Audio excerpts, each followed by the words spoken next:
కుటుంబ సభ్యుల మీద, పిల్లల మీద పెంచుకున్న మమకారం ఉంది, అది వదిలిపెట్టాయి. ఈ మమకారం అంతా స్వార్థమే. మళ్ళీ పెద్ద అయ్యాక వీళ్ళు ఏదో చెయ్యాలి, చేయకపోయేసరికి ఆశాభంగం.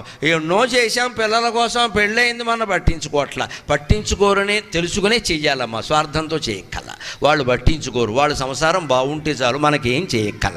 ఈ ఉద్దేశంతో చేస్తే నీ ఉద్దేశం మంచిది కాబట్టి ఖచ్చితంగా వాళ్ళలో కూడా మార్పు వస్తుందండి, అనుమానమే లేదండి.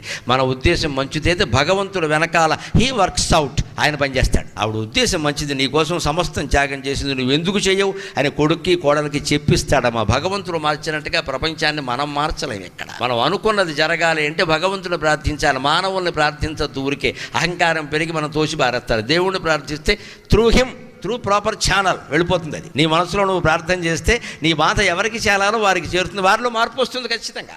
ఎవ్వరూ మార్చలేని స్వభావాలను భగవంతుడు మార్చగలరు. అందుకని చెబుతున్నాడు త్యక్తవ్యో మమకారం వదిలే.